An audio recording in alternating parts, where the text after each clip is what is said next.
India Russia relation എന്ന് പറയുന്നത് മറ്റേതൊരു രാജ്യവും ആയിട്ടുള്ള റിലേഷനേക്കാൾ സ്പെഷ്യലാണ്. കാരണം കഴിഞ്ഞ 7 പതിറ്റാണ്ടിലേറെയായിട്ട് തുടർച്ചയായിട്ട് നിലനിൽക്കുന്ന ഒരു സൗഹൃദമാണത്. ലോകത്ത് ഒരു രാജ്യത്തിനും ഇതേമാതിരി ഒരു സൗഹൃദം അവകാശപ്പെടാനില്ല. അപ്പൊ ഇന്ത്യ റഷ്യ ബന്ധം വളരെ ശക്തമാണ്.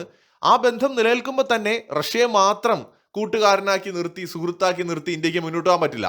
ഇന്ത്യ തീർച്ചയായിട്ടും പുതിയ സൗഹൃദങ്ങൾ ഉണ്ടാക്കും. ഒരു രാജ്യത്തെ മാത്രം ഡിപ്പെൻഡ് ചെയ്യുന്നതിന് ഇന്ത്യ തയ്യാറാവില്ല. തദ്ദേശീയമായിട്ട് ആയുധങ്ങൾ നിർമ്മിക്കുന്നതിനോടൊപ്പം തന്നെ കൂടുതൽ രാജ്യങ്ങളുമായിട്ട് ഇന്ത്യ ബന്ധം പുതുക്കും. അതിനകത്ത് ഫ്രാൻസും ഇസ്രായേലും അമേരിക്കയും ഒക്കെ ഉണ്ടാവും.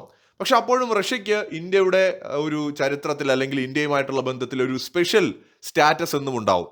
ഇന്ത്യയുടെ ഏറ്റവും വിശ്വസ്തനായ പങ്കാളി തന്നെയാണ് റഷ്യ. അതിന്റെ ഏറ്റവും വലിയ തെളിവാണ് ഇന്ത്യ ഗവൺമെന്റ് പുതിയ 5 S-400 ട്രയംഫ് സ്ക്വാഡ്രണുകൾ വാങ്ങാനായിട്ടുള്ള തീരുമാനമെടുക്കുന്നു എന്ന് കേൾക്കുന്നുണ്ട്. അതായത് അമേരിക്കയുടെ മുമ്പിൽ മോദി മുട്ടുമടക്കി, ഇന്ത്യ മുട്ടുമടക്കി, ഇനി റഷ്യ മിണ്ടില്ല, പുടിൻ പിണങ്ങും എന്നൊക്കെ പറഞ്ഞ് അലമുറയിട്ട് കരയുന്ന ഒരുപാട് പേരെ നമ്മുടെ ചുറ്റും കാണാം. അടുപ്പുകൂട്ടി ചർച്ചയിലടക്കം അങ്ങനെ ഒരുപാട് മനുഷ്യർ നമ്മുടെ ചുറ്റിനുമുണ്ട്. അവരോടൊക്കെ ആയിട്ടാണ് ഇന്ത്യ ഗവൺമെന്റ് റഷ്യയിൽ നിന്ന് അധികമായിട്ട് 5 S-400 സ്ക്വാഡ്രണുകൾ കൂടി വാങ്ങാനായിട്ട് പ്രാഥമികമായിട്ട് ഇപ്പോൾ ഇന്ത്യ ഗവൺമെന്റ് അംഗീകാരം നൽകിയിരിക്കുകയാണ്. നിലവില് 5 സ്ക്വാഡ്രണുകൾക്കായിട്ട് 2018 ഇന്ത്യ റഷ്യയുമായിട്ട് ഒരു കരാർ ഒപ്പുവെച്ചു. നരേന്ദ്രമോദി വന്നതിന് ശേഷമാണ് കേട്ടോ. അതിന് മുന്നേ ഇമാതിരി കരാറുകളൊക്കെ വയ്ക്കാൻ പല ഗവൺമെന്റുകളും ഭയപ്പെട്ടിരുന്നു. പക്ഷെ നരേന്ദ്രമോദി അടുത്തടുത്ത സമയത്ത് 2 കരാറുകൾ ഉണ്ടാക്കി. ഒന്ന്, ഫ്രാൻസുമായിട്ട് റഫേൽ യുദ്ധവിമാനം വാങ്ങാനായിട്ടുള്ള കരാറ്, വിപ്ലവകരമായ തീരുമാനമായിരുന്നു. 2, റഷ്യയിൽ നിന്ന് S-400 വാങ്ങാനുള്ള തീരുമാനം. ഈ 2 ആയുധങ്ങളുമാണ് ഓപ്പറേഷൻ സിന്ദൂർ സമയത്ത് പാകിസ്ഥാന്റെ നടു ഒടിക്കുന്നതിൽ വലിയൊരു പങ്ക് വഹിച്ചത്. പിന്നെ ഇന്ത്യ നിർമ്മിച്ച നമ്മുടെ D4 system, Akash missile system ഒക്കെ വലിയ പങ്ക് വഹിച്ചിട്ടുണ്ട്. പക്ഷേ ഫ്രഞ്ച് നിർമ്മിത റഫാൽ യുദ്ധവിമാനവും S-400 എന്ന് പറയുന്ന റഷ്യൻ നിർമ്മിത എയർ ഡിഫൻസ് സിസ്റ്റവും ഇന്ത്യയെ സംബന്ധിച്ചിടത്തോളം ഏറ്റവും പ്രധാനപ്പെട്ട 2 ആയുധങ്ങളായിരുന്നു. അപ്പൊ എത്ര ദീർഘവീക്ഷണത്തോടെയാണ് മോദി സർക്കാർ ഓരോ കാര്യങ്ങളും ചെയ്യുന്നതെന്ന് ഇവിടെ ഓർമ്മിപ്പിക്കുകയാണ്. അപ്പൊ 2018 റഷ്യയിൽ നിന്ന് 5 വാങ്ങാനായിട്ട് 5 സ്ക്വാഡ്രന് വേണ്ടിയിട്ട് നമ്മൾ കരാർ ഒപ്പിടുന്നു. അന്ന് അമേരിക്കൻ പ്രസിഡന്റ് ട്രംപ് ഉപരോധ ഭീഷണിയൊക്കെ മുഴക്കി. പക്ഷേ ഇന്ത്യ അതിനെ നൈസിനെ ഹാൻഡിൽ ചെയ്തു. ട്രംപ് ഇന്ത്യയുടെ മേൽ ഉപരോധങ്ങളൊന്നും ചുമത്തിയില്ലെന്ന് മാത്രമല്ല, ഇന്ത്യക്ക് ഇളവ് നൽകുകയും ചെയ്തു. അങ്ങനെ 2018 നമ്മൾ ഒപ്പുവെച്ചു. 3 ഇന്ത്യക്ക് ഇതിനോടകം ലഭിച്ചു. 2 ഈ റഷ്യ യുക്രൈൻ യുദ്ധം കാരണം വൈകുന്നുണ്ടെങ്കിലും 2026-27 കൂടിയിട്ട് അതും ഇന്ത്യക്ക് പൂർണ്ണമായിട്ട് കൈമാറും. ഈ സാഹചര്യത്തിലാണ് 5 സ്ക്വാഡ്രൺ കൂടി ഇന്ത്യ വാങ്ങാനായിട്ട് തീരുമാനിക്കുന്നത്. ഇത് മാത്രമല്ല, റഷ്യയുടെ പാൻസർ S-1 എന്ന് പറഞ്ഞിട്ടുള്ള ഒരു മിസൈൽ സിസ്റ്റം ഉണ്ട്. ഇതും അത്യാവശ്യം നല്ല ഒരു സിസ്റ്റമാണ്. S-400 എന്ന് പറയുന്നത് ദീർഘദൂര പ്രതിരോധ സംവിധാനമാണ്, ലോങ് റേഞ്ച് സംവിധാനമാണ്. എന്നാൽ ഈ പാൻസർ S-1 എന്ന് പറയുന്നത് ഈ ചെറിയ ഡ്രോണുകൾ, ക്രൂയിസ് മിസൈലുകൾ, ലോ ലെവൽ വിമാനങ്ങൾ ഇവയൊക്കെ പ്രതിരോധിക്കാൻ വേണ്ടിയിട്ട് ഉപയോഗിക്കുന്നതാണ്. ഇത് S-400 എന്ന് പറയുന്ന നമ്മുടെ വില കൂടിയ ബാറ്ററികൾക്ക് ഒരു ബോഡി ഗാർഡായിട്ടായിരിക്കും ഈ പാൻസർ പ്രവർത്തിക്കുക. ചൈനയുമായിട്ടുള്ള അതിർത്തിയിലെ സംഘർഷങ്ങളുടെ പശ്ചാത്തലത്തിൽ ഇത്രയും ശക്തമായിട്ടുള്ള ഒരു മൾട്ടി ലെയേർഡ് വ്യോമ പ്രതിരോധ സംവിധാനം ഇന്ത്യക്ക് ആവശ്യമാണ്. നാളെ ഇപ്പൊ ഇന്ത്യയും ചൈനയും തമ്മിലോ അല്ലെങ്കിൽ ഇന്ത്യയും പാകിസ്ഥാനും തമ്മിലോ ഒരു സംഘർഷം ഉണ്ടാവുകയാണെങ്കിൽ അവരാദ്യം ടാർഗറ്റ് ചെയ്യുന്നത് ഇന്ത്യയുടെ S-400 ആയിരിക്കും. അതുകൊണ്ട് തന്നെ S-400 ഒരു ബോഡി ഗാർഡായിട്ടാണ് നമ്മൾ പാൻസർ S-1 എന്ന് പറയുന്ന ഈ ഒരു സിസ്റ്റം കൂടി വാങ്ങാനായിട്ട് ഉദ്ദേശിക്കുന്നത്. എത്ര ദീർഘവീക്ഷണത്തോടെയാണ് ഇന്ത്യ ഗവൺമെന്റ് ഓരോ കാര്യങ്ങളും നീക്കുന്നതെന്ന് ഇവിടെ വെച്ച് തന്നെ നമുക്ക് മനസ്സിലാക്കാം. ഇന്ന് ലോകത്തുള്ളതിൽ വെച്ച് ഏറ്റവും മികച്ച എയർ ഡിഫൻസ് സിസ്റ്റമാണ് S-400.